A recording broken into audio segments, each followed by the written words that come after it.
Hey guys, welcome to the first episode of the New York and Seashore Railroad. I'm Victor Suwinzik, the route builder. And first, before we start building the route, let me give you both a tour of the route and a summary of what I've based this off of. So, start with the tour. This is our Communipod terminal, Jersey City, essentially.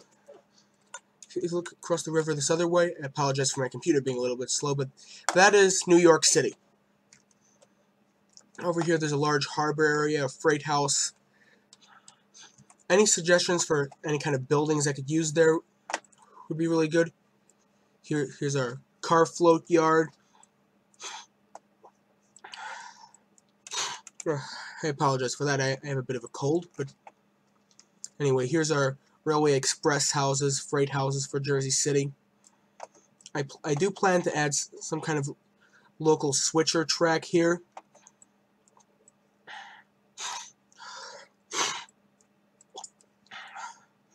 Then over here we have our coach yards and our engine terminal.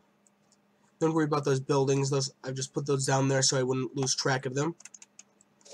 Here's our diesel facilities over here, and here's our steam facilities. These are the ready tracks right here for both steam and diesel.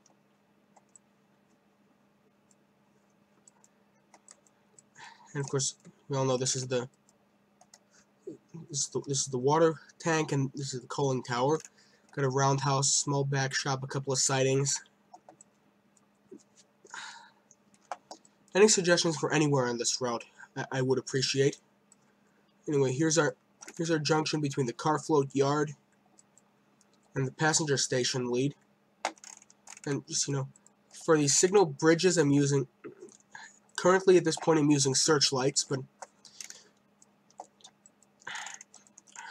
I prefer semaphores for this route, but Jointed Rail didn't make theirs for signal bridges, so we'll have to live with that for now. But again, that's an asset suggestion that I will give this route to you for free if you can suggest those signals. Anyway, here's an interlocking that both controls the junction to the car float yard and this line, which this goes to the different areas of the harbor. This is part closer to the station. I spent 3 hours previously building this warehouse. If any of you have been doing trains long enough to remember the Toronto Raillands route, that's where these assets came from. And then I have a bunch of blank docks and stuff over here. Over here we have, again, I apologize for the slow loading time. My computer isn't the fastest out there, but we have a freight transfer house and that kind of thing for the yard. We have a few more industries, and I'm probably going to put some large warehouses in this blank space just to make it seem like more of an urban area. So I've been able. This is just kind of something I slacked off on. I was going to build another one of those warehouses here. You have a small switching lead or possibly a bad order track. Then you have this large hill which I built mainly just to shield the view from other areas of the railroad. So then continue going. Notice an 8-track main line. More of these signal bridges. I forgot exactly, which asset I used, but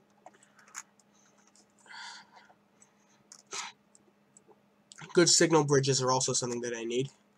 And this actually is going to this lead is going to our main yard, and this is the main line continuing east.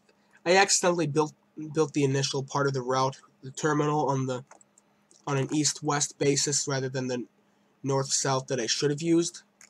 Anyway, here's a swing bridge. I haven't named any rivers yet, but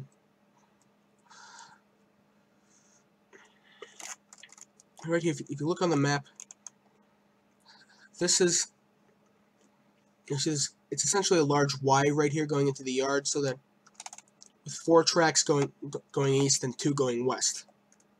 This is also our interchange yard with other area railroads such as the Erie, the Lackawanna, but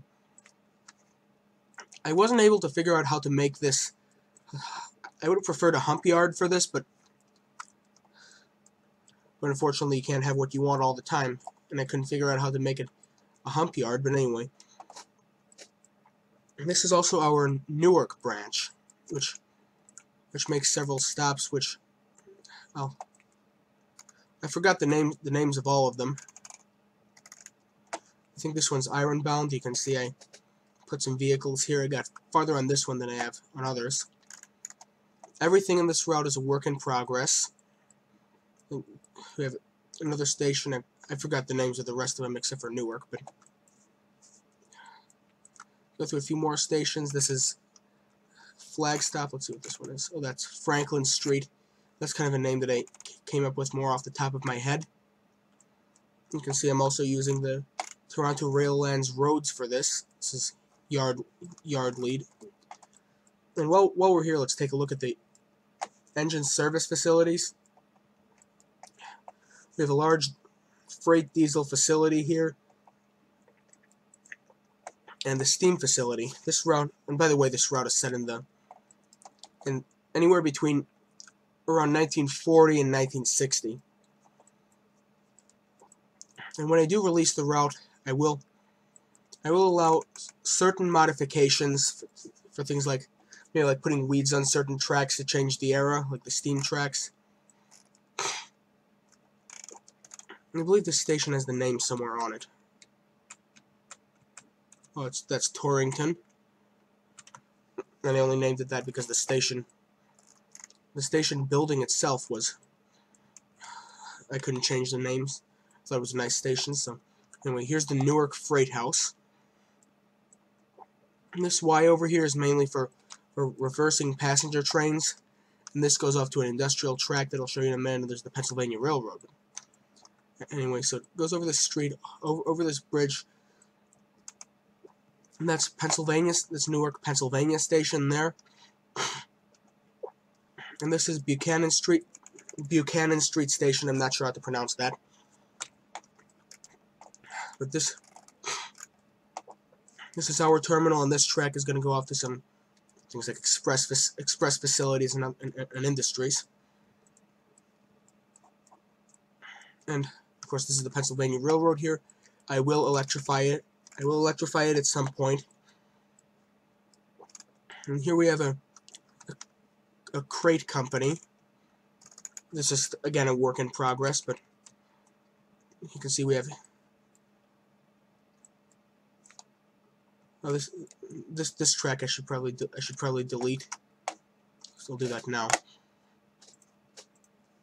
Oh, that's better.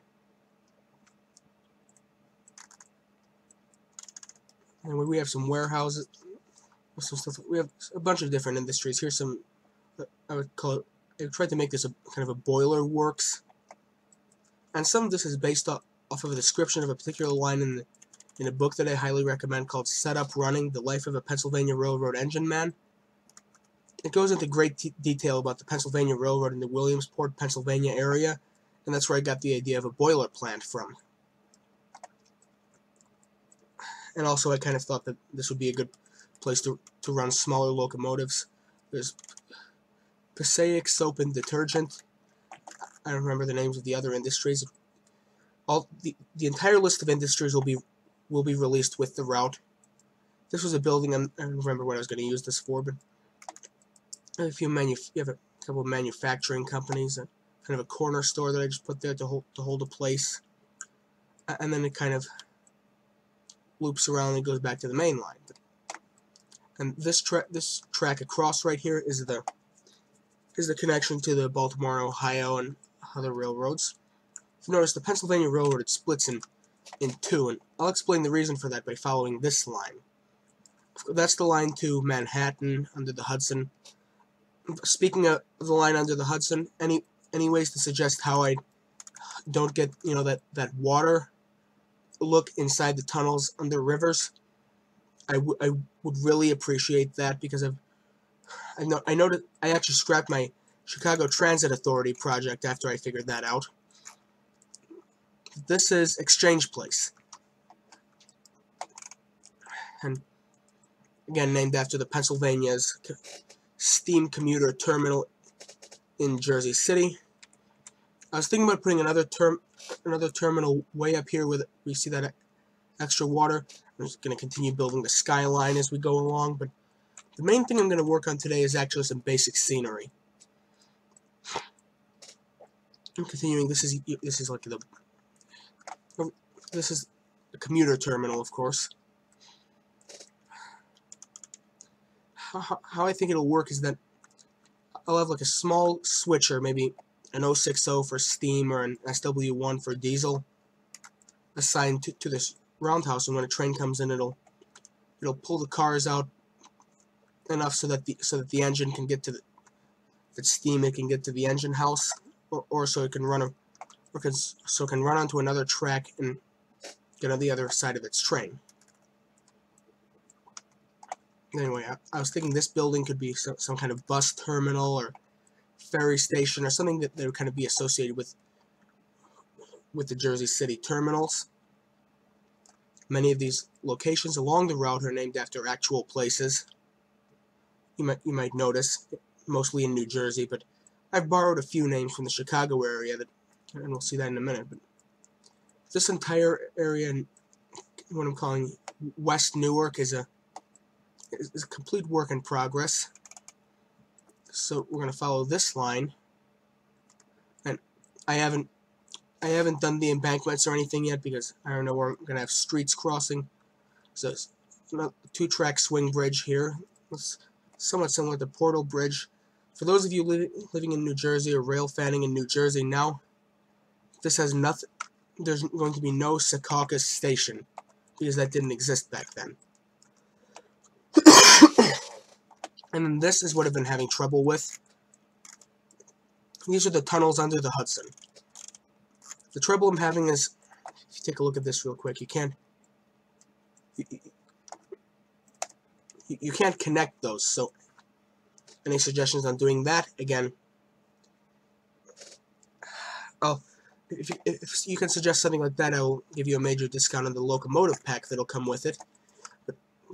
But going to the subject of locomotives for this route, I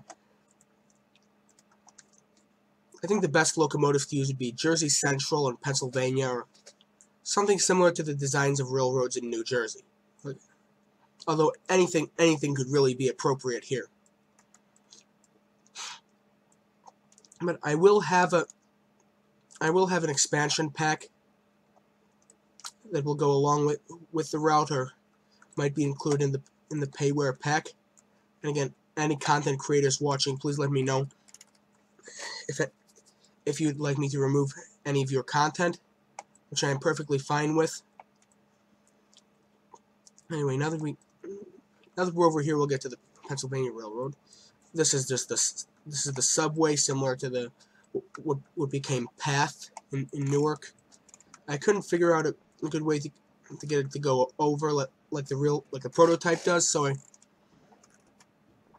just built a high-level platform off to the side. But you can kind of see the inspiration here, and then the subway. This is just a place for trains to reverse. But this is kind of the end of this part of the Pennsylvania that I've done. So anyway, going back to our main line, here's some lift bridges. I believe the prototype for these is on the New Haven. A few crossovers, some more bridges over the same river, and I use the New Haven Bridge. I use a different version of the New Haven Bridge. It's our first commuter station, which is Port Morris. And Port Morris is for the most part a flag stop that only a few trains stop at. I'm not sure what the schedule is going to be, but it could be just that this station is a flag stop for all trains except a few that'll either skip it completely or stop here regardless. I'll have to figure out the schedules. Anyway, here's the line from the freight yard joining into the main line. I'm sorry, it's a bit slow. My computer isn't exactly top notch, and that noise that was just my phone going off. I got an email. This is the town of Elizabethport. All these buildings over there, I haven't figured out what the heck to do with them. But this is JR's building pack. I don't really like it because of the fact that the buildings kind of look run down, which isn't appropriate for the 50s in a town like this. So, again, building pack, please suggest. Elizabethport Station. This is from the Laurel Line route, which I unfortunately do not have, but the assets are out there. I forgot what site the station is on, but I believe this was Scranton. But on the Laurel Line, the tracks ran on this curve, and this was the street out here. But I was going to make actually this a drop-off zone for buses and vehicles. But this is a line that I haven't really figured out its purpose yet, but I felt I had to include it because of the prototype, that there was a line crossing at Elizabethport. This is Easy Tower. Pennsylvania Railroad design. I'm using a lot of those. But anyway, it controls the splitting of our main line. It goes into Pennsylvania and what I'm calling the Amboy and Long Branch. So I guess we should take a look at the Amboy and Long Branch first, since I've gotten a little bit more done there. Anyway, so going south, we get to Elizabethport shops. And this track hasn't been connected to anything yet. I'm trying to figure out what to connect it to. But this serves the coal dock and the ash pit. Of course, any more suggestions, please leave them in the comments or the chat.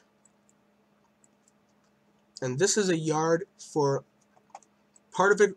Part of it will be dedicated to equipment that's just been, such as freight or passenger cars, that's just been outshopped that the local freight would pick up, or bad order cars or wrecked equipment or anything like that that either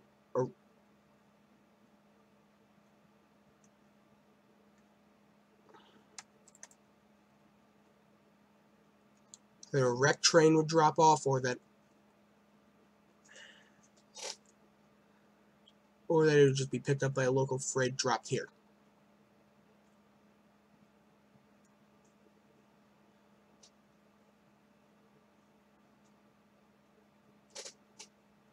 Okay, I apologize for that. In case you weren't able to hear me during that, what I was saying was that part of this yard will be dedicated to outshopped equipment that a local freight would pick up, and the other part, and a couple more tracks, would be dedicated to equipment going in, such as I don't know, wrecked locomotive or freight cars, bad orders, particularly bad hotbox, those kind of things. This is going to be another railroad. That's going to be freight only up there for another railroad. I'm thinking the Lehigh Valley, and we have our roundhouse here. These are actually signal bridges that I'm going to use as, I forgot what they call it. Those, see those old photos of roundhouses? They kind of had a long pipe, kind of like, or something like that, that would go above the tracks. But anyway, that's kind of what it's based off of. We have several different shops: freight, passenger cars, locomotives. By the way, each transfer table, the shops along it are dedicated to, well, this one is dedicated to more of passenger cars, well, shorter passenger cars probably, and then this would be a,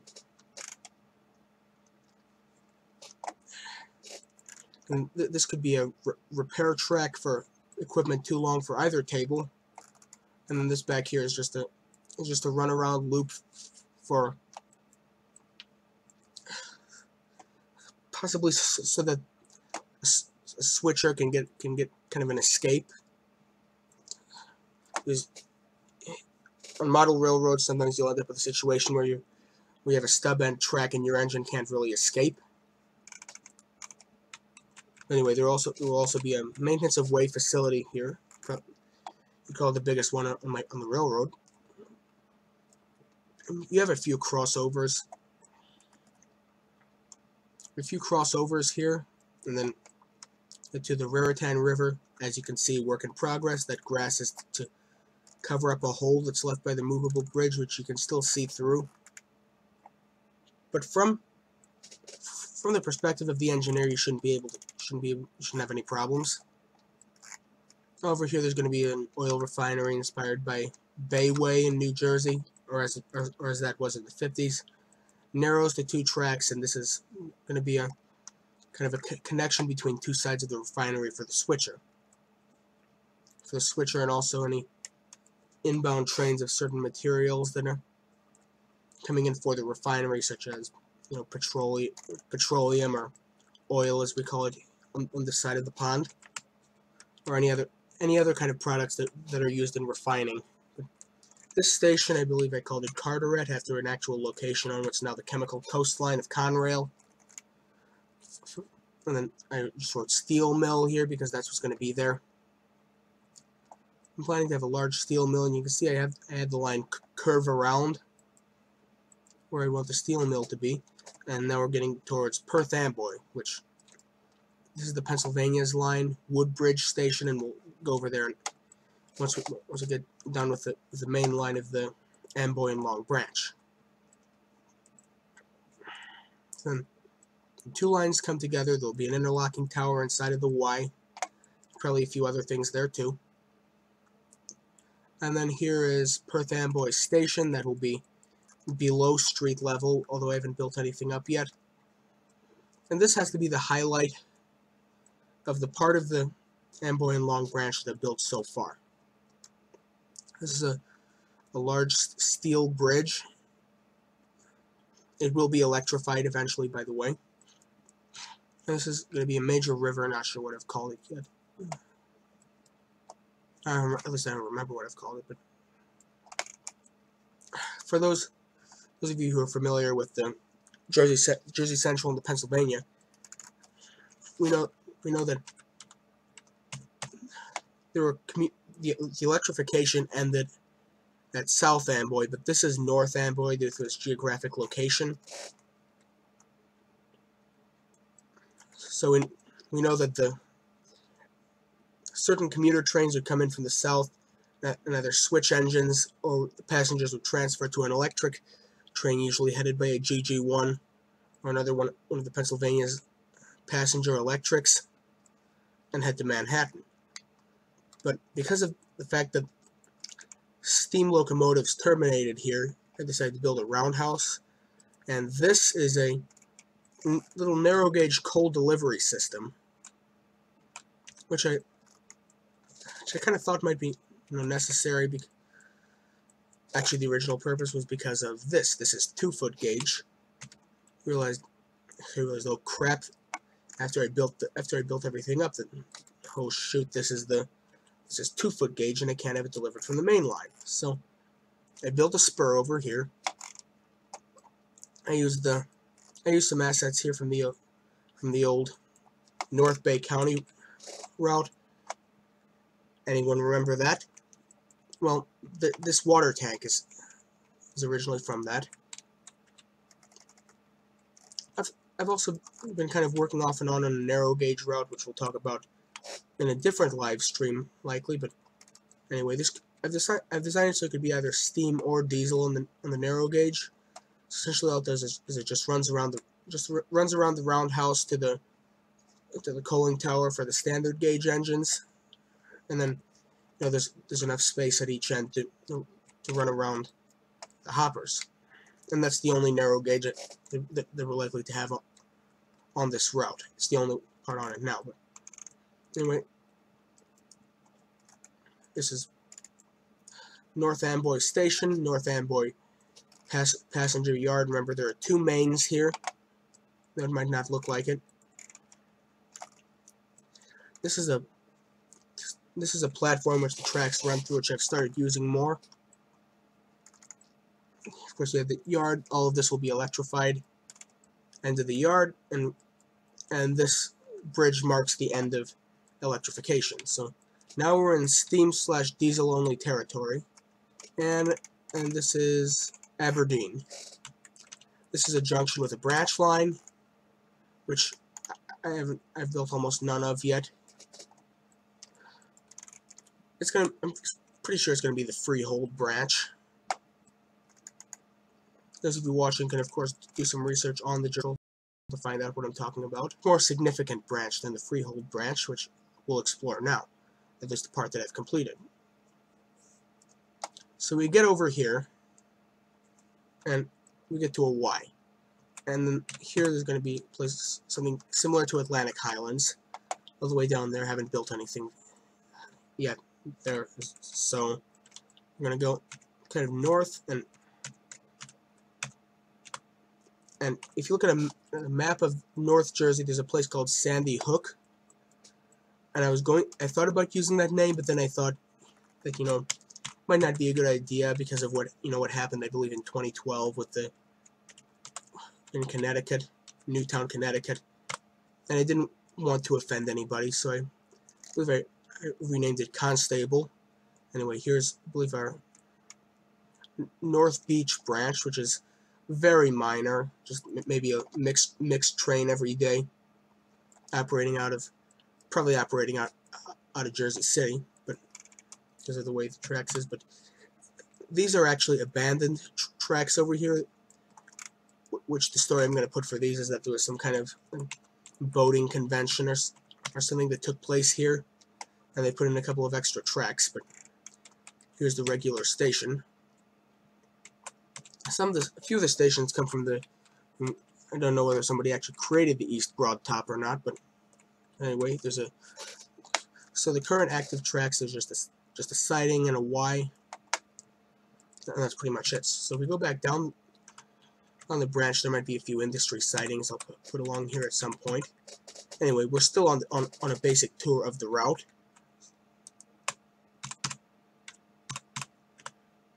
And now we're getting to Constable.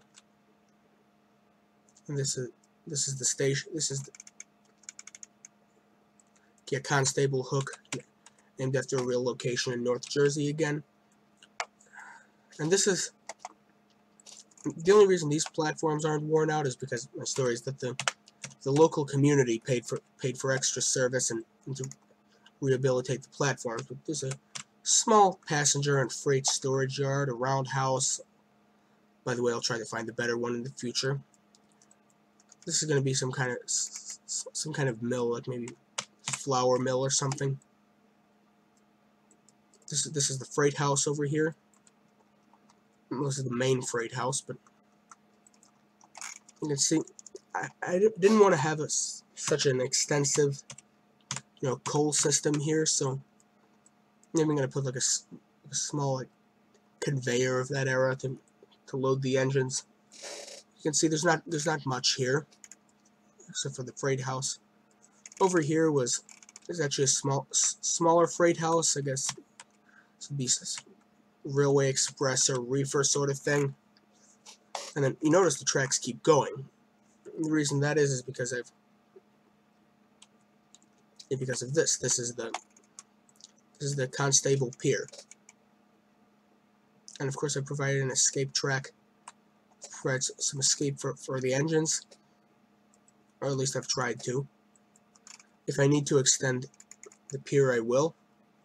Anyways, so going back onto the map, you'll see so a large peninsula.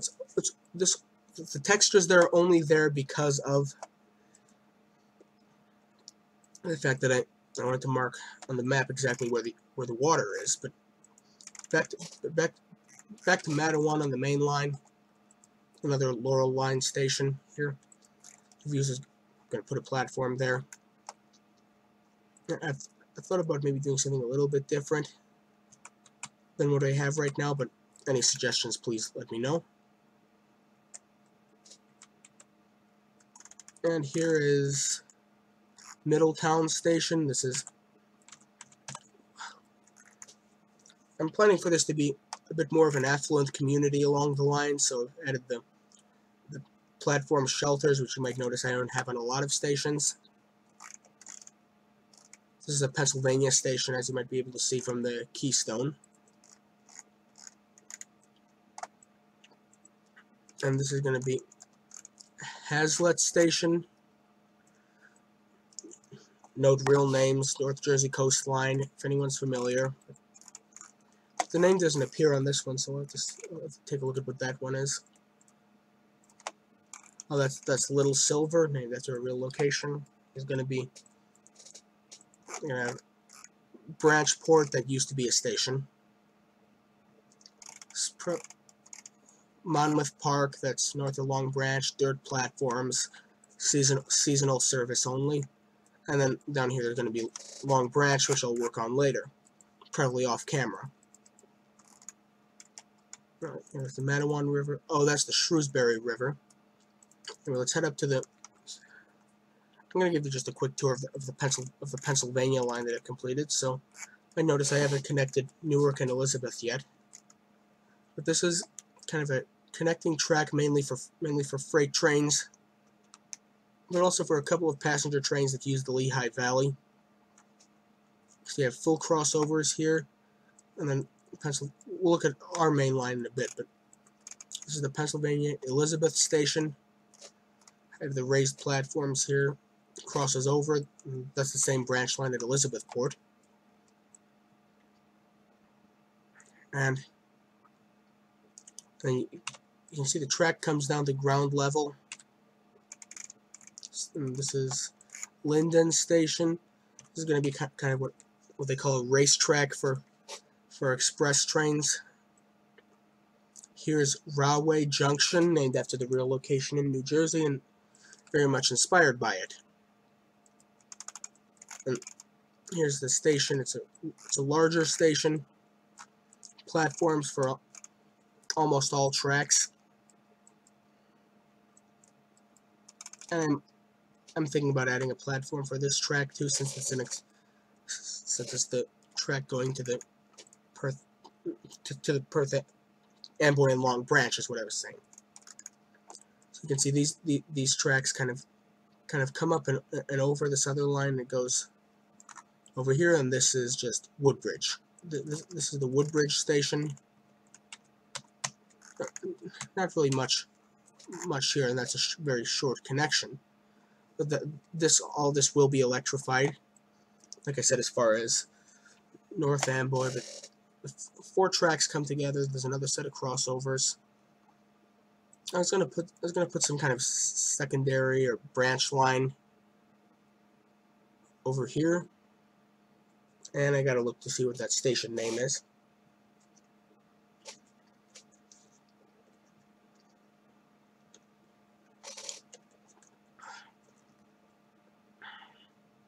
I'm sorry, it does this every so often, and I just have to wait for a little bit.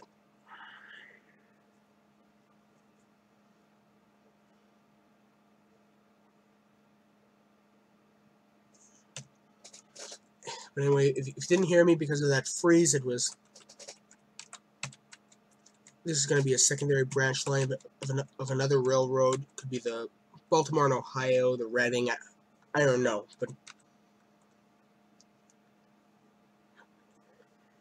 it's probably not going to be the same line that connects with that we saw earlier, that goes over the Amboy and Long Branch near the Elizabethport shops. But anyway, gonna look on the map to see what this station is. Oh, that's Iselin. In the old days, in the real life Pensy, it was just east of where Metro Park Station is now. I was gonna possibly add another station, Colonia, which was in more or less the same place. But here we're crossing the Shrewsbury River, and this is an interesting location that I just wanted to include this scene. And I was thinking this route could have been used as kind of maybe an advertising thing for the railroad. of the scenery, but that's Fisher's Island, which has a small flag stop. Not much stops there. There's not even an industry sighting, but this probably took me about 3 hours to create this island. And there's another bridge here, and then this is the end of the PRR, but I'm going to extend it. Ironically, this kind of stretch along the river was inspired by the New York Central's line along the Hudson. But anyway, now that we've explored this part of the route, let's go back to Elizabethport, and we're going to take a look at the main line. You can see the main line. It goes off to the south, and then I forgot the name of this station, but that's Cranford, real location. You get to a Y connection in Elizabeth. This is Elizabeth Station. This wire here was placed so I could center the signal bridge. And again here, crossovers. This location is still a huge work in progress. There's going to be an area with a lot of busy streets. It's grade separated, but this is Elmore Avenue, another Jersey Central station. And this is Kenilworth, named after Kenilworth, Illinois, and the former Chicago Northwestern. Because I'm from Chicago, I had to use some names from Chicago, as I've said earlier. But this line from this point, on double track lines, I'm only using semaphores. And the reason for that is just because both they're more time appropriate, and I just like the look of them. Here's Fanwood, the Raritan, and then immediately next to it, the Raritan River again. And here's a station. I'm not sure. That's Union, a modern station on the Raritan Valley line, the Jersey Central main line. This is as far as I got done on the main line, Roselle Park. And I noticed I switched the orders of some of the stations, but that is just to make it, not like I've just completely ripped off of the real thing, because there has to be some imagination here. So again, there's an ironbound yard. On this hill over here, I had some trees for a while, but they were slowing down my frame rate too much, so I removed them. But anyway, let's get going. But first, I have to do something with this chat panel because I want to see it.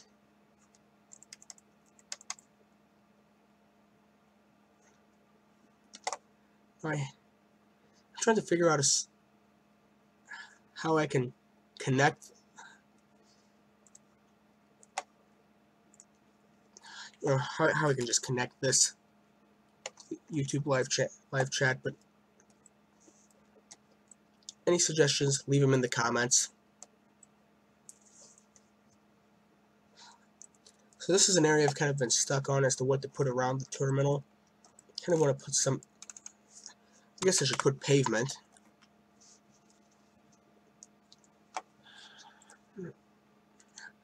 Not sure if it would be concrete. By the way, when I search things, I don't use the whole word because of the fact that, for one, sometimes assets don't use the full word. And also for these things, I think that looks okay, but a little too homogeneous. And I apologize for all this. I have a bit of a cold. Yeah, that looks way too homogeneous as well. Same with that.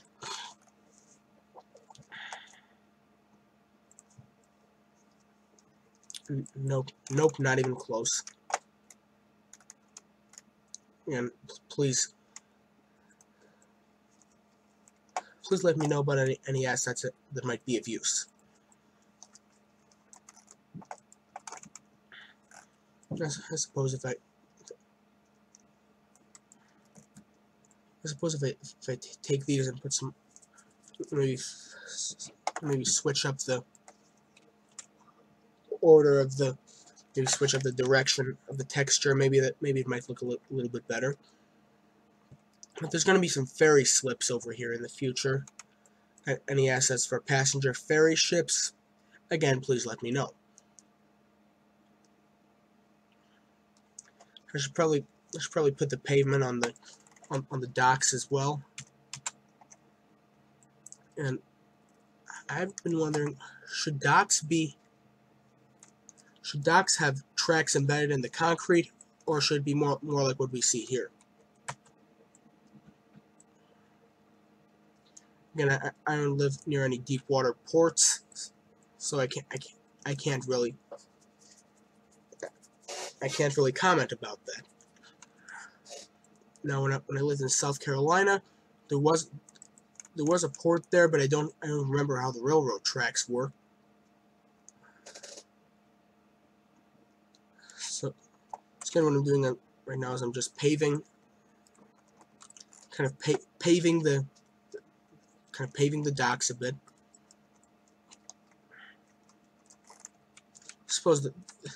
I guess this looks a lot better. By the way, this is the Hudson River, obviously. Oh, just to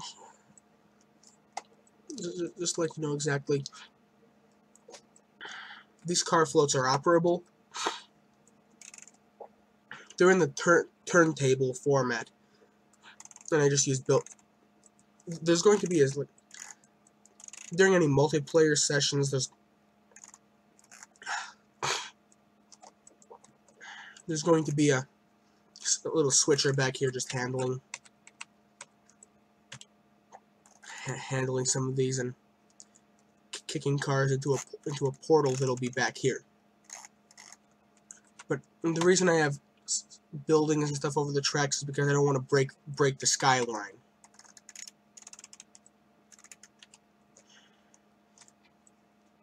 And you can see there's 3 car floats, each with 3 tracks,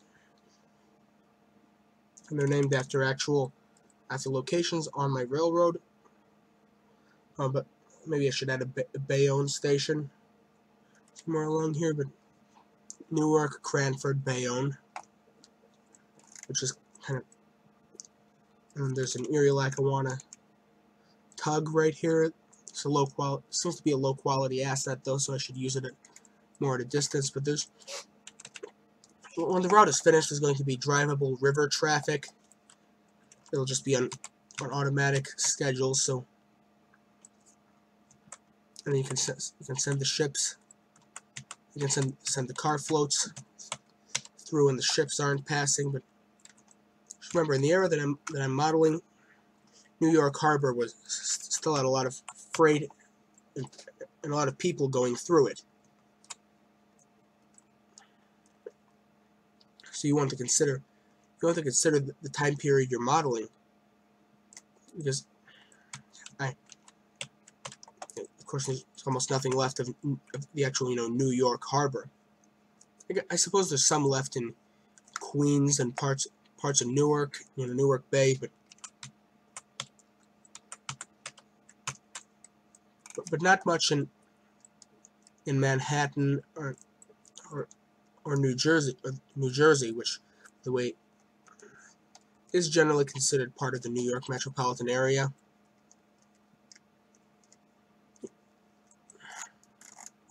Anyway, I'm actually starting to kind of get bored with this, so I'll end up doing this off camera. But I've thought about putting some ice platforms over here, but I'm not sure if I should do that. If I should have a separate reefer facility. I'm not sure how these doors work on the roundhouse, so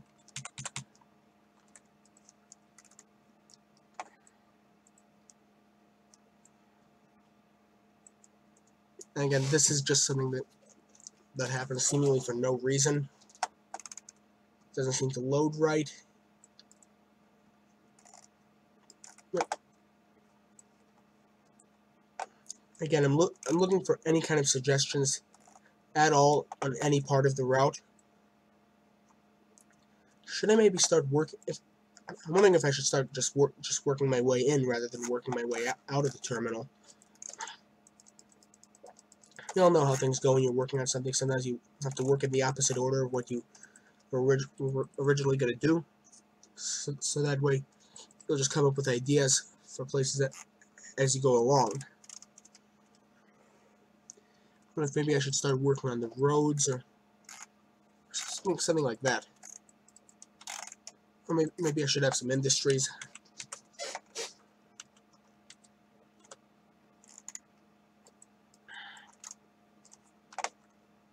And I'm just gonna search for.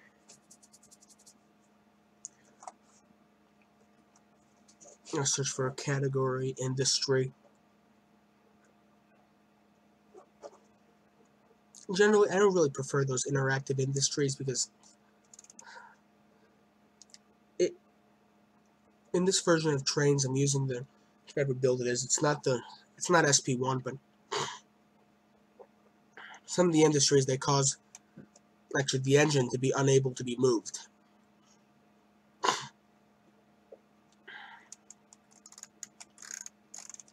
That means when I'm operating, I specifically might have to avoid it,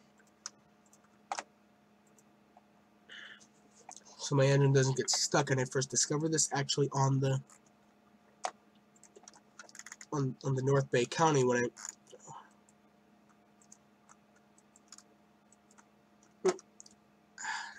Do you guys think this looks 1950s? I think I should probably put it somewhere along the route. Maybe I got the perfect place to put this. Jersey City. Jersey City has to be the perfect place to put it. And I have the perfect place to put it, somewhere in here. Of course, when you have a large port facility, you need a lot of power.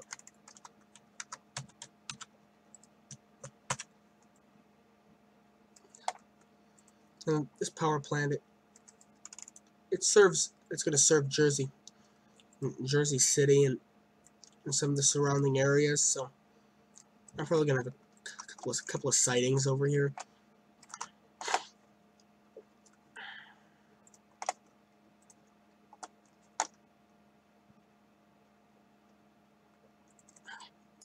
But when I want to track the end of the curve, I actually use invisible track. And that way it doesn't look like this.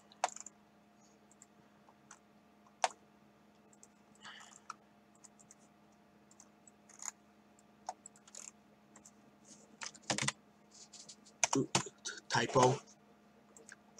This is generally the asset that I like to use for anything invisible.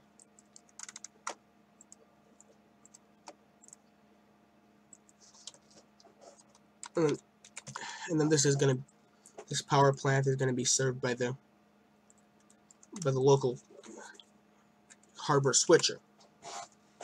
So that should essentially take care of itself in terms of operation.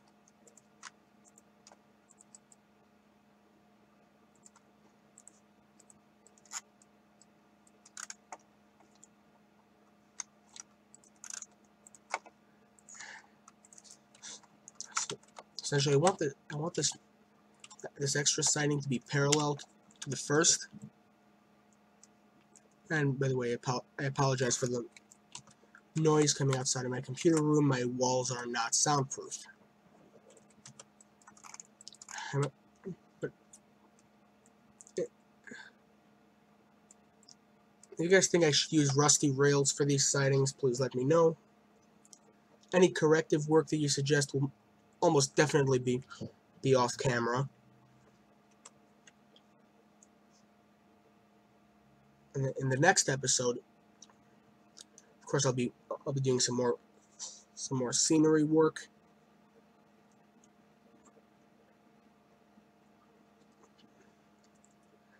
Any good 1950s era assets, good 1950s era assets, I'm I'm always in demand.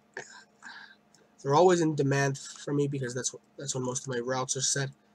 And like I said, 1940 to 1960 is roughly when my route is, the era my route is set in.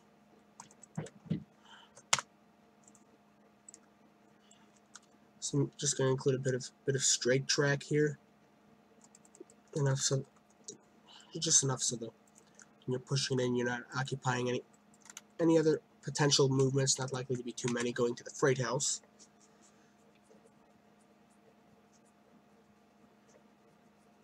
And this is a power plant that I'm working on.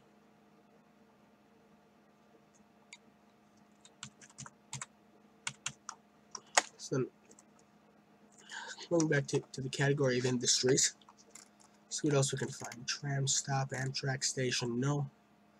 What the heck is this? Alright, there's one that's a passenger station. Two, it's way too modern. No. Aspen Mine, that's going to go way later on the route. Which at some point the main line is going to extend to Pennsylvania.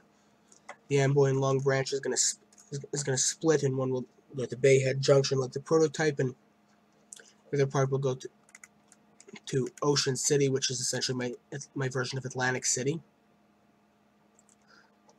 Colliery, that's a British term, but that looks a bit modern. So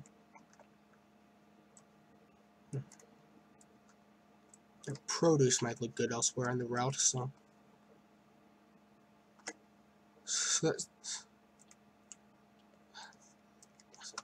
all of these assets are stuff that I've saved to use later on different routes. Coal mine. I'm not looking for coal mines now. I'm not. Maybe a brewery might look good if it's. A brewery might look good on the route if it's not too modern, which it is. It used to be. This is originally from some German route. I forgot what it was called, but I actually kind of liked it. It was a good route. Some railroad workshops. I don't know what this is. Too modern. And this is the exact problem that I'm constantly having. That almost all of the assets out there are too modern. Let's see it. But it seems in model railroading, it's the exact opposite of this. Everything is transition era, but there's not too much stuff before the 1930s or after or modern era and model railroading is a bit better than I'm describing it. But you see this Clackamas River Bridge. Well, yeah, that is pretty old style. Some of these are. I like the assets, but it's just too early for my route. So in Trainz, everything's either, if you're modeling the transition era, everything's either too early or too late. Of course, we go to coal dock, and then coal delivery. Let's see what that is. That could actually be quite a good route.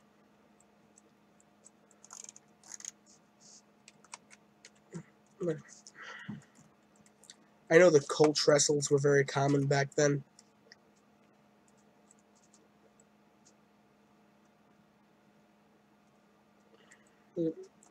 Maybe I should use one of these coal docks.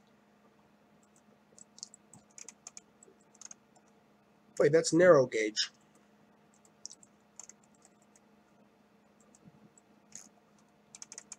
Well, this is the same thing, but standard.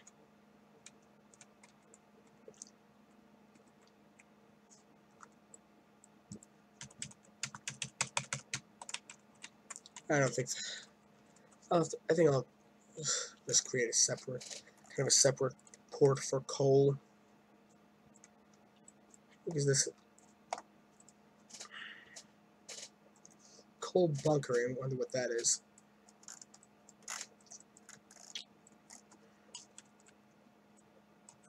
And that looks like just an extremely large coal loading plant. Looks like something that should be in the mine. Something that should be near a mine. So, by the way, coal mines I'm not interested in until the main line crosses the New Jersey-Pennsylvania state line, which would be the Delaware River. Concentration mill. That's what I used in. Already used that once.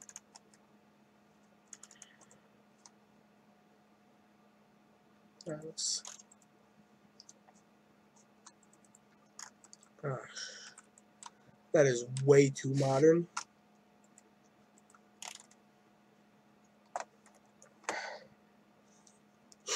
Certain transition era assets are actually from the Toronto Raillands route. In fact, I actually heavily rely on those assets on this route because of the fact that they're actually very much interchangeable. Like that, this warehouse is actually built from a series of pieces, which again it took me about 8 hours to build this.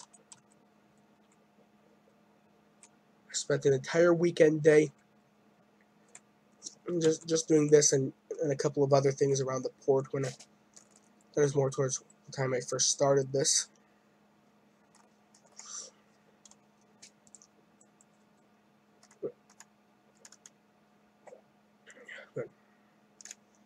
EJ Factory Building.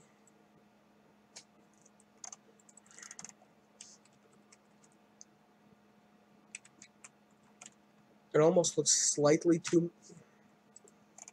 Or it looks slightly too modern.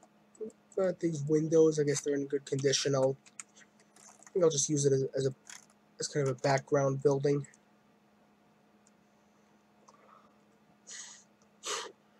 Probably put this like back here to kind of shield the view between the. Kind of shield the view to kind of isolate scenes, kind of like how you do in a model railroad.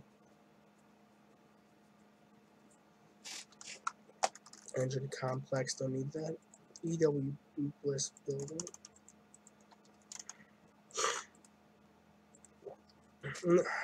Yes, I've used both of these. Flour mill. That's probably something a bit more rural.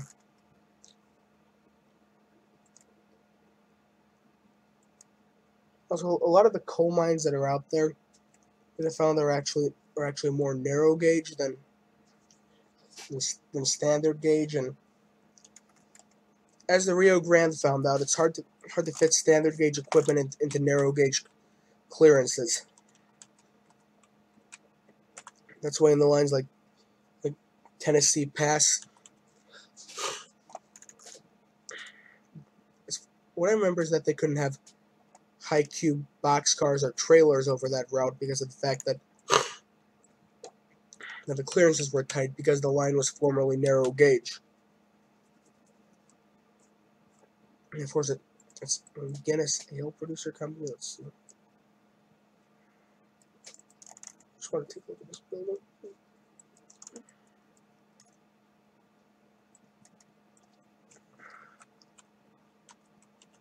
I suppose I'll put this. I want to put that in Elizabethport, but 8.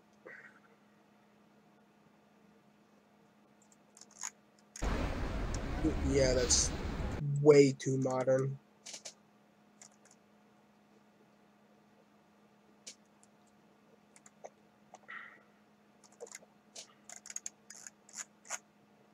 Yeah, I would go for jointed rail assets, and they're all really good, but unfortunately they're not quite the right era. Except for, I think, one.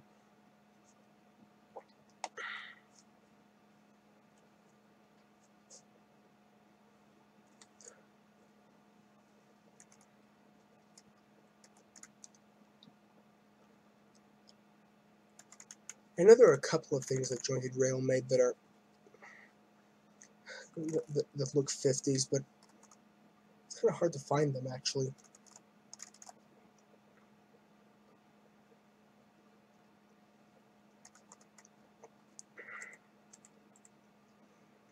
By the way, I do highly recommend Jointed Rail routes and their assets and locomotives.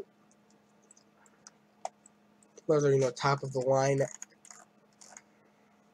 For example, one of the engines I was actually going to do a bit of a reskin on it and make it a Jersey Central engine was the Reading 060, the Camelback, which that's a good engine. It's freeware. By the way, I'm not being paid to say anything about Jointed Rail. I just really like their content. Now, unfortunately, some of their content is payware, actually most of it, but I understand that they have to have most of their items payware so they can continue to produce great content. On this, I don't know if the smokestacks look appropriate, but that's about the only thing that might be 50s appropriate out of this. Again, this is high quality stuff, but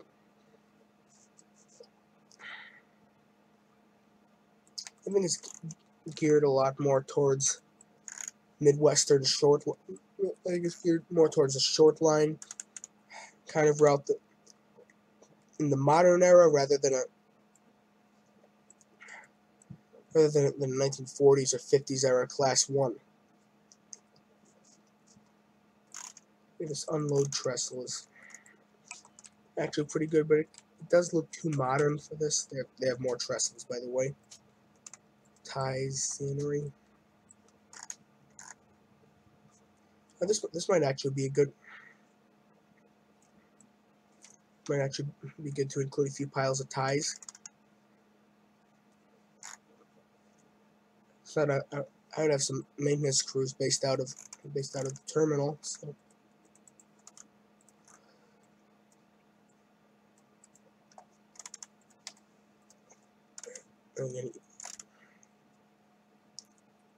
By the way, I've downloaded all of Jointed Rail's freeware content.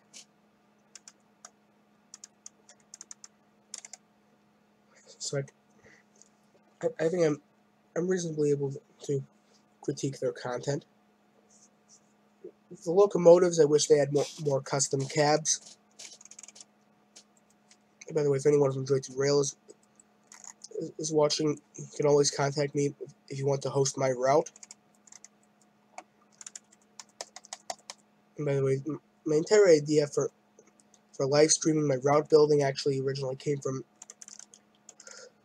another excellent route builder, Approach Medium. Thank you very much, by the way. I'm about to purchase the Pennsylvania and Berwind after I'm done recording this.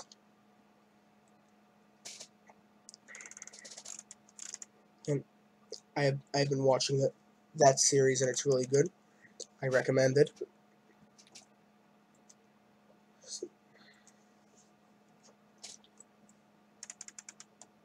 This, I think, is actually the main problem with Jointed Rail, is that they don't make enough 50s era stuff. Even the stuff that they do make that I guess could be 50s era, like take this building for example. It looks almost too worn down for that era. Also, it has more modern canopy, which to me, although I suppose I could use this. This does have a kind of more 50s look, so I'm adding that to my list of assets I'm going to use.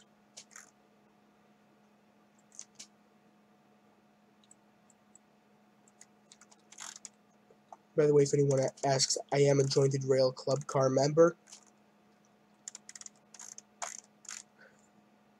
And one of the buildings I've thought about using on this route is actually a club car building, and of course I'll have to look at that. See if I'm allowed to include in this route.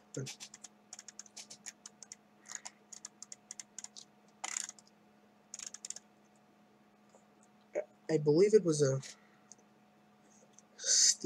brick warehouse, and I thought looked actually pretty appropriate for this. But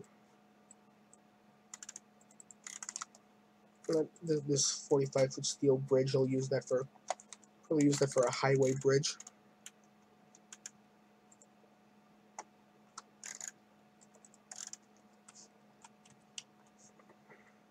And these JPK assets are better for background.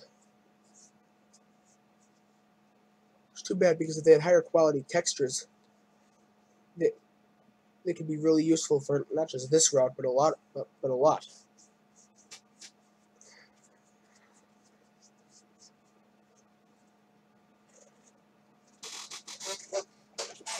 Again, kind of based on the economy of the times. Most of my industries on the route are going to be manufacturing,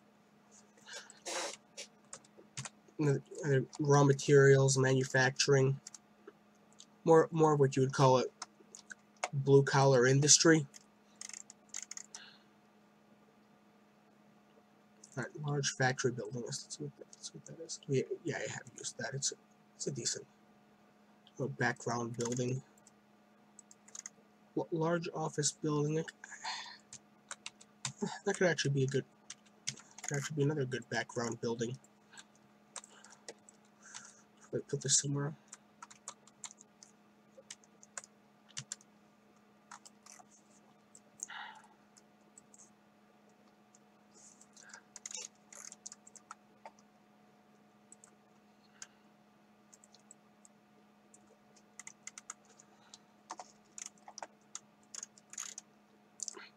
Maybe what I should do is just start building roads. I'm kind of base everything off of the roads that I create.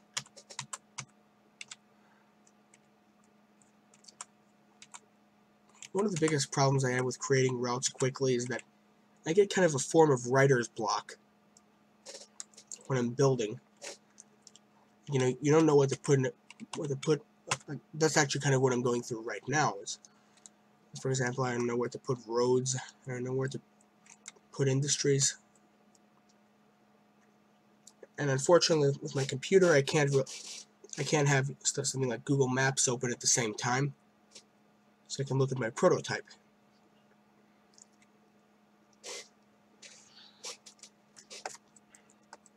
And it's a huge problem, when you can't figure out what to put somewhere. That's why most of this route is just blank. So maybe I should go out to the suburbs and start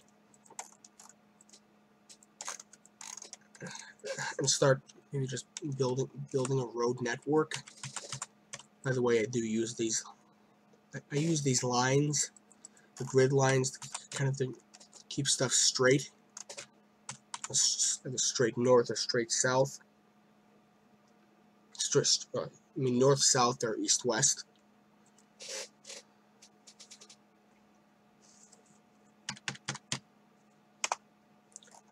This is something that I like to use. It's actually a decent looking. It's a decent looking road. It's like It's not extremely worn, but it looks like a good generic road.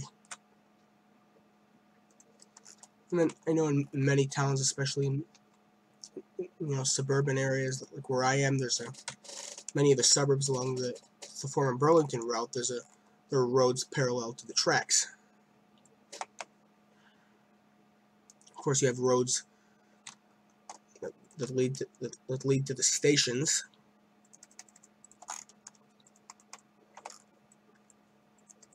And I add a lot of these spline points here just to make it look like it's completely straight.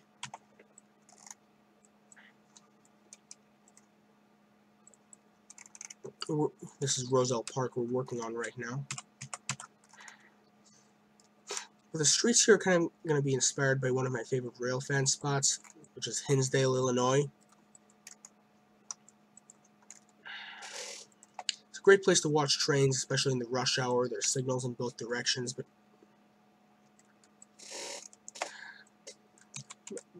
anyway, you know, if you're from the Chicago area, you probably know something about the suburbs. This is designed to be kind of a more generic. It's designed to be a lot more generic suburbia is essentially what I'm doing here.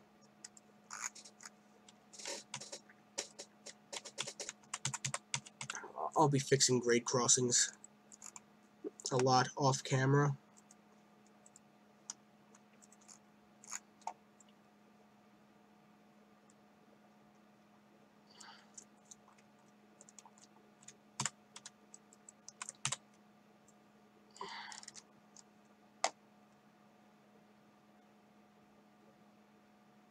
So we got that. Now I can move the platform a little bit more towards the road.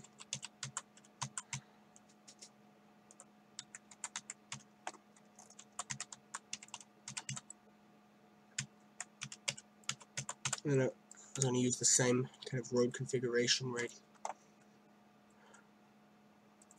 right here. So this part of the line is something that I want to have a lot of grade crossings to give it an appropriate suburban feel. Because most suburbs served by rail lines are not grade separated.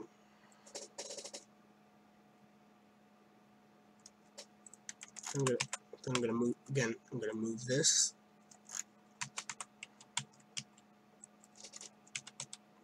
Maybe I should have a train order signal or something here, but I'll add details later.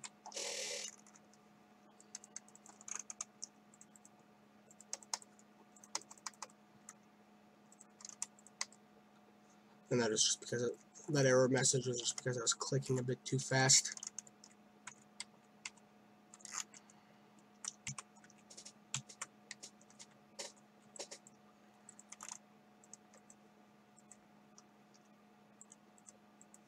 And then, of course, I want my road to be just slightly separated from the tracks on each side. Of course, you know, on the prototype, the main purpose of these roads is to connect different neighborhoods and closely spaced towns.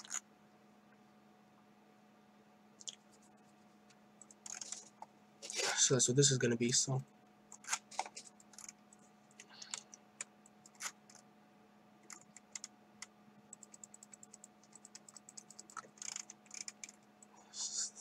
what I think I'm only going to build like an area. I'm actually going to have levels of detail depending on how close, you know, based on distance from the tracks. Maybe about like I don't know, half a mile or even quarter of a mile would be pretty highly detailed with, you know, all the grasses and everything. And then as you go farther away from the tracks, that's when kind of the detail starts to go down.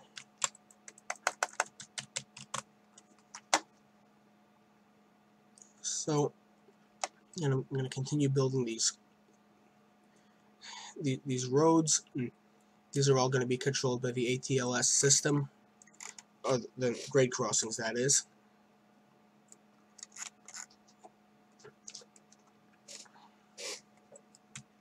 And the limit for my general speed limit for most of the railroad is going to be 79 miles an hour. On the Pennsylvania, you know, or my version of the Northeast Corridor, it'll be more.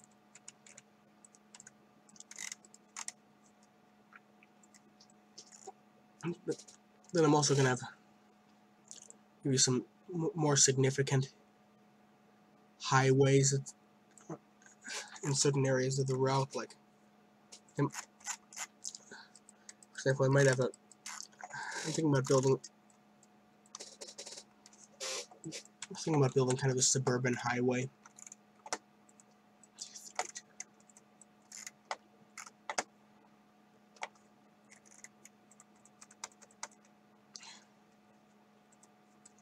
So then the roads with the solid yellow lines are gonna. It's gonna be something more of a major highway. So then I'm gonna extend. You may notice I'm extending my roads a lot farther from the tracks than perhaps is necessary.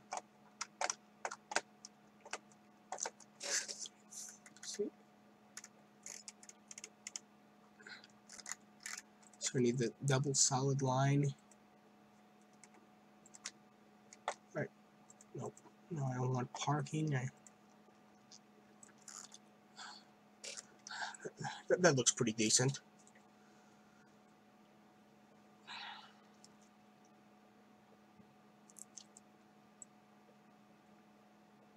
This is going to be maybe like a state or U.S. highway.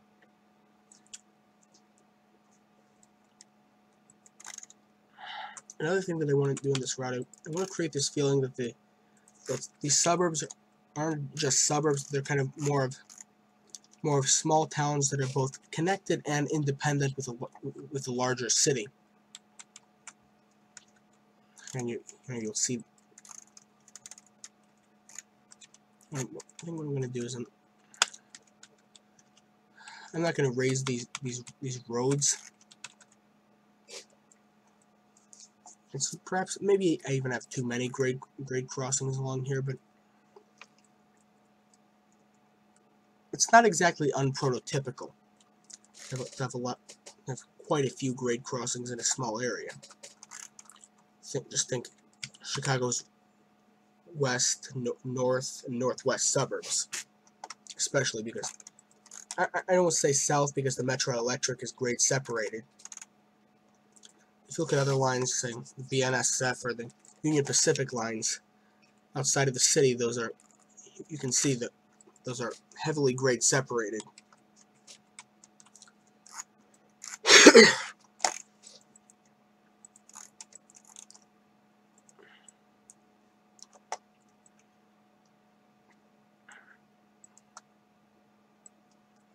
By the way, contrary to popular belief, many of these side roads are actually used quite a bit by some travelers. And if they're often, again, and this is commonly known, but they're often used as bypasses for heavy traffic on main roads. In fact, that was a situation down in South Carolina when I lived there, that my street was essentially used as a bypass, even though it was supposed to be for local traffic only. But people don't follow the rules, and well, you end up with heavy traffic and a lot of traffic noise as well. But anyway, I need to quit talking about my own experiences and let's get to the route. So I guess I'm going to put some more grade crossings in.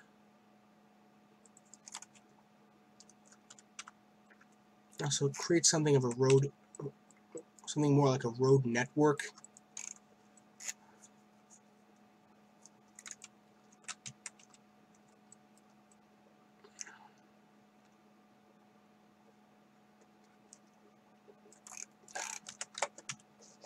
And then again, this isn't exactly going to be easy.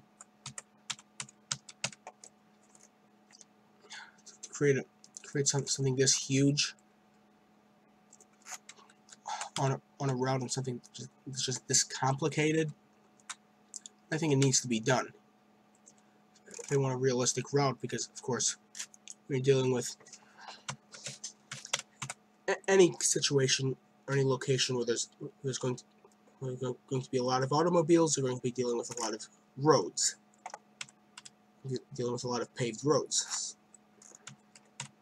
And I say paved because there were roads before automobiles, but of course they were dirt roads, similar to what you'd see in within rail yards now, or on certain industrial roads. I think I should read.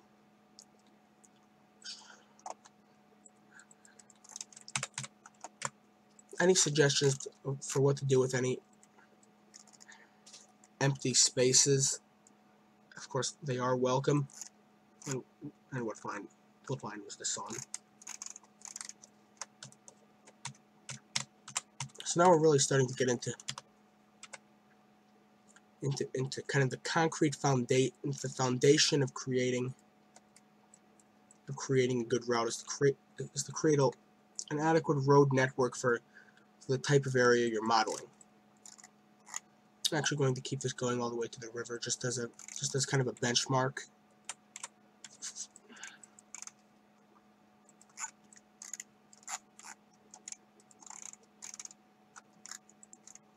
Now you can start to see my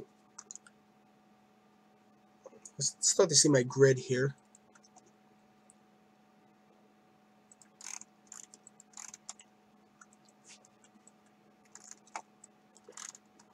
And when I'm going diagonally at an angle that's not exactly 45 degrees, I cannot be completely sure as to whether it's completely straight or not, so as in parallel to the other roads, so I kind of eyeball it on that one.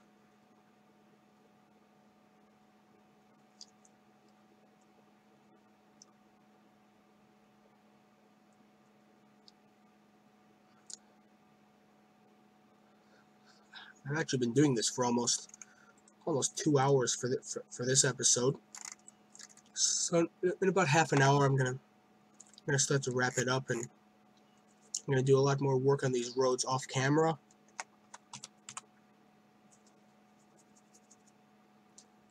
I'm going to create a fairly large road network of the entire area of the route that I've done so far. So this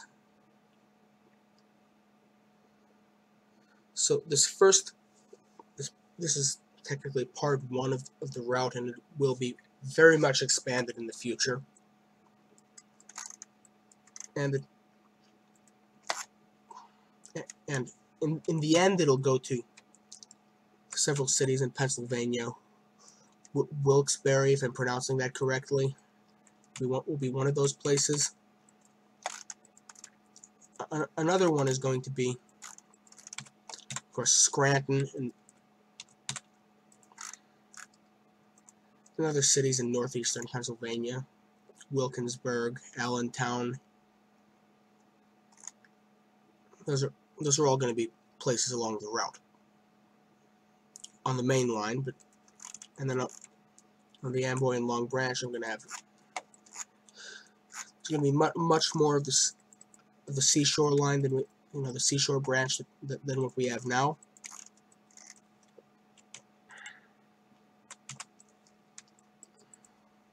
And that will extend again to Bayhead Junction. And there's going to be another line that splits and goes as far as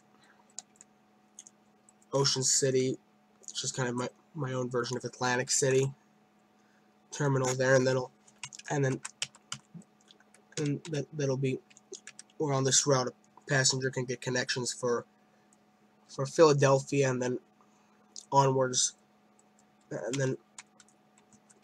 to Midwest and of course Chicago.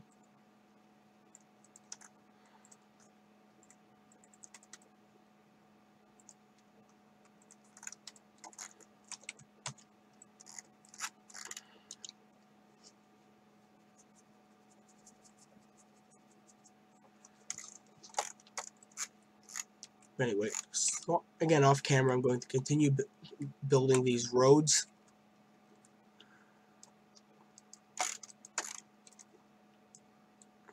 And of course, I'm going to make kind of large gaps as to where in the road network as to where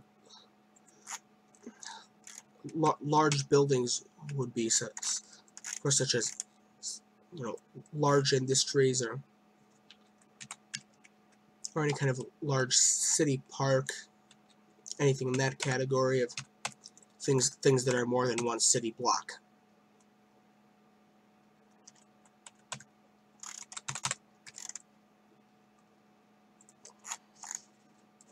And this AASHTO road system is very easy to use, especially the unmarked roads. They have some intersections, but I'm not going to be using those except when I really have to.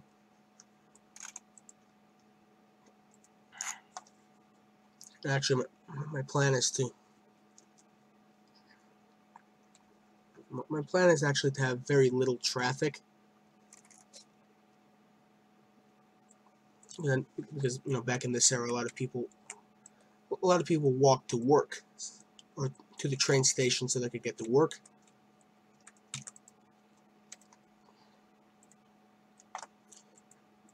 Which means, and also not everybody had an automobile back then.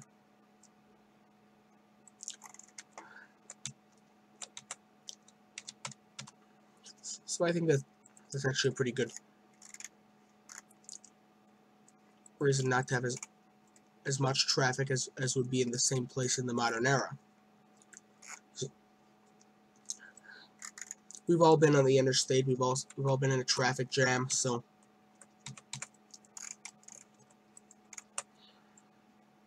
again, I would like suggestions for kind of odd shaped spaces on the route, such as this one or this one or this one, or these or any of them.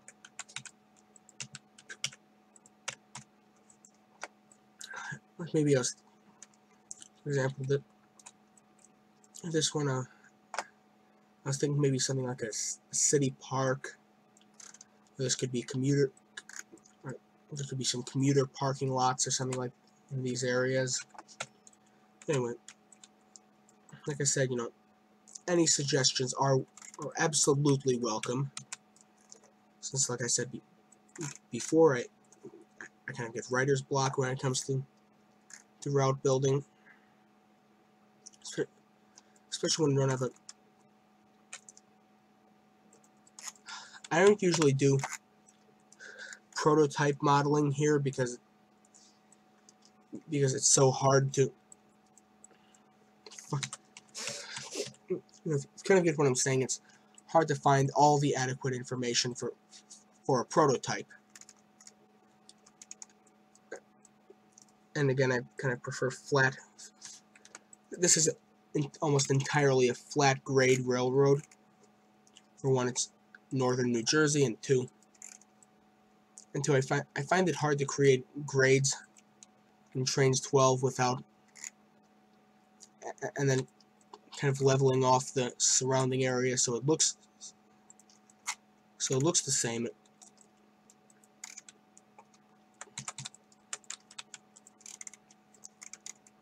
And even the DEM, the DEM terrain routes today, there's like 1 million of them downloaded. The problem with those is that they're perhaps a little bit too rough of terrain, and it's not necessarily accurate. So you might, and then there's like no level spaces on them, and that's the problem I'm having, is that you can't build an even yard or anything that's really even on those because of that.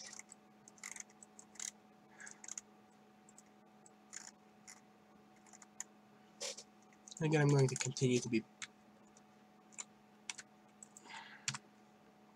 and if there anyone who's willing to take up the momentous task of the mammoth task of scenicking this route, please leave it in the comments, because if scenicking the entire route was left to me, it'd be at least like 5 years before this route would be released. So anybody willing to create content for this route, please contact me.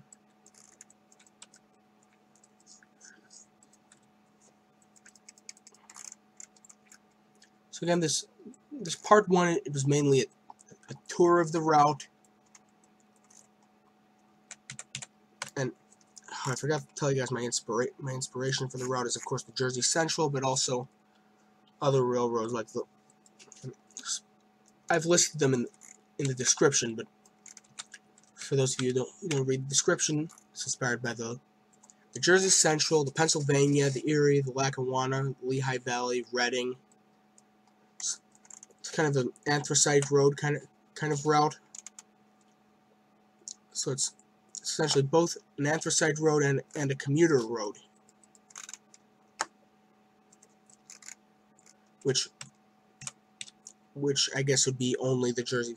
Well, I guess the Jersey Central and the Reading, because they have their service around Philadelphia. But any kind of historical facts, anything historical that might look wrong with this route, feel free to contact me. To have me, because I'm perfectly willing to correct any mistakes I might have made, or if something doesn't look right, I'm perfectly willing to correct that. Because see, I've been doing these roads for quite a while now. Probably I don't even know how long I've been doing these, but a lot of this is going to be a residential area. You know, maybe if and then near the commuter station, I'm gonna have a downtown. Again, like a small town, kind of like some of the Chicago suburbs. Of course, I want to,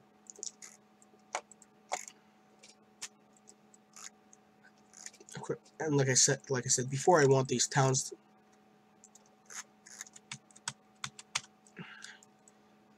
I want these places to essentially look like something more than, just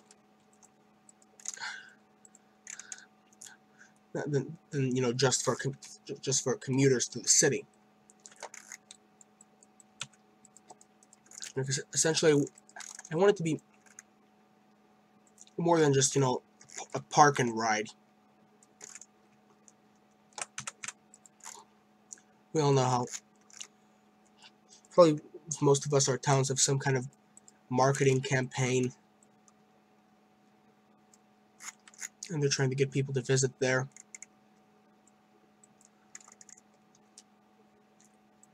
So essentially what I'm saying is there needs to be kind of a reason for these towns to exist other than the railroad and the whole commuter thing. But commuter service on this route,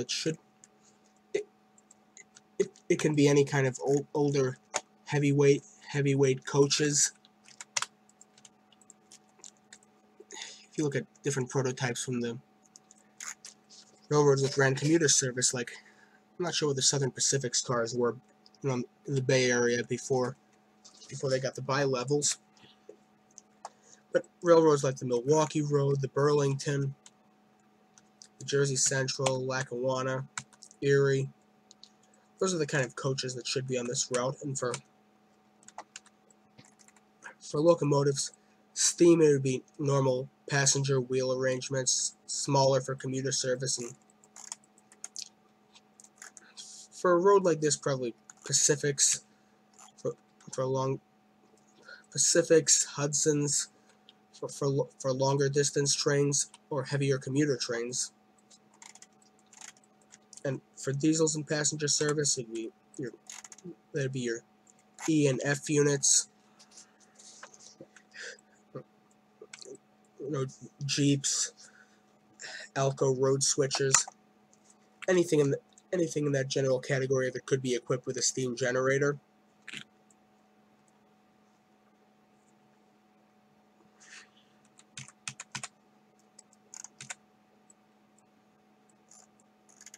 I know that the road system is actually looks very complex here, but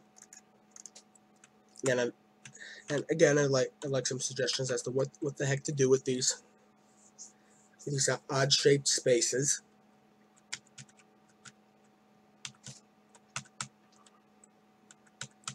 And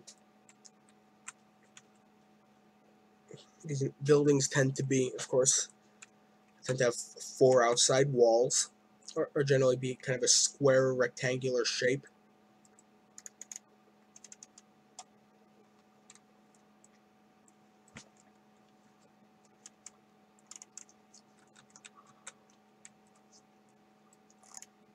And this downtown area is actually going to be the most complex because it's where 2 different orientations of major roads meet.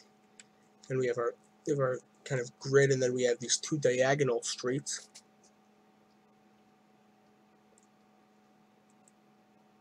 But I still feel that these are kind of necessary. And again, every single crossing is going to be completely, independent in terms of how it works, so that you don't have every crossing in town going down at once. I think that'll add some realism to it. That the crossings are triggered based on how far away the train is.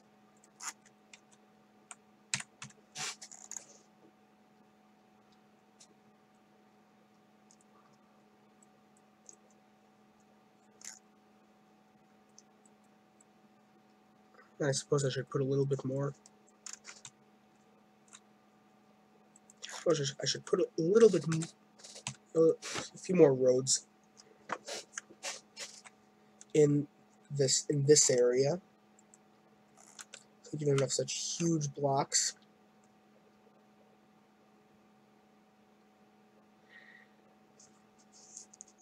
Again, these roads that I'm using as benchmarks are actually coming in pretty handy. And we have to wait for a minute.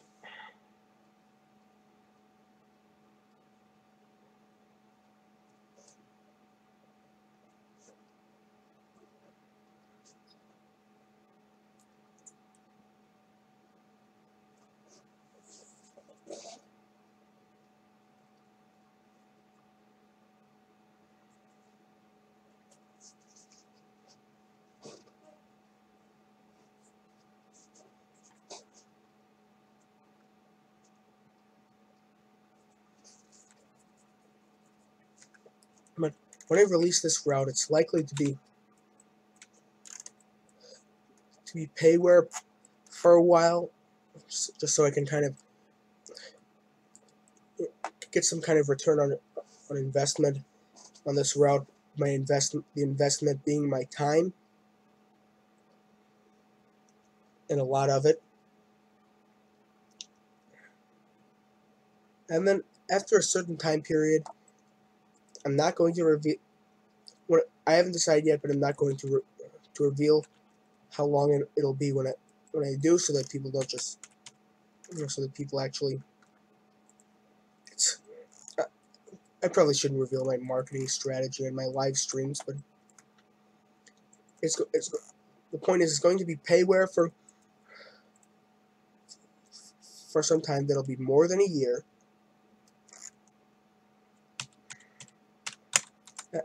And then once I feel it's appropriate, I'll make it a freeware route. And while I wish I could offer everything freeware,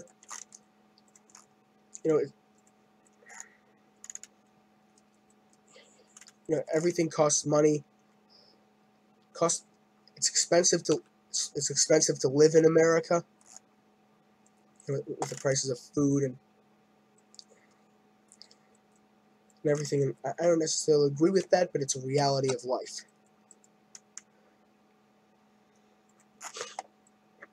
You have to deal with reality. And I don't mean to be a jerk here, but I do think that even though I do enjoy this, it takes away a lot of time that I could be using for other things. So I feel that maybe I should get some return on investment. Anyway, I'm probably gonna wrap it up in about five minutes.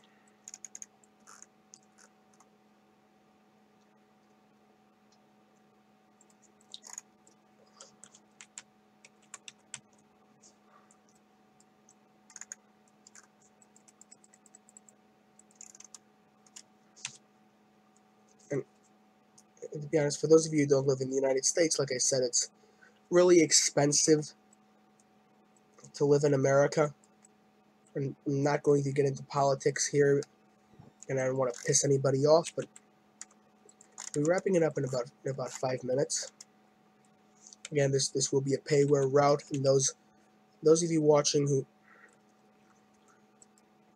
suggest some kind of asset will get this route specifically free, and that would go for any route that I create. And those of you who are willing to spend your time and create content will get all of my routes for free. And again, if I will keep that promise, and if I seem to not remember you, just let me know what asset you created. And also, by the way, I will not tolerate people who claim to have created something that they didn't just to get my route for free. And I've heard of that being a problem with other content creators. I'm not going to deal with that.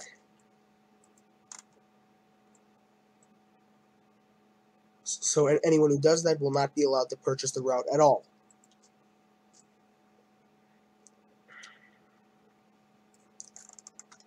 When you're buying my route, you have to remember that this isn't going to the money you spend isn't going to some multinational corporation. This is the money that you spend on my routes will be going to me specifically, and depending on and possibly other content creators, if I work out some kind of arrangement like that with them, or by the way, people who are willing to work on this route for me will get a cut of the profits.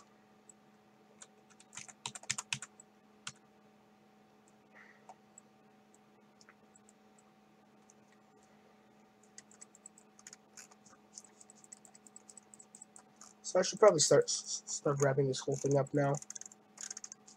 Let's see, it's very time consuming to build these roads, but it helps in the end.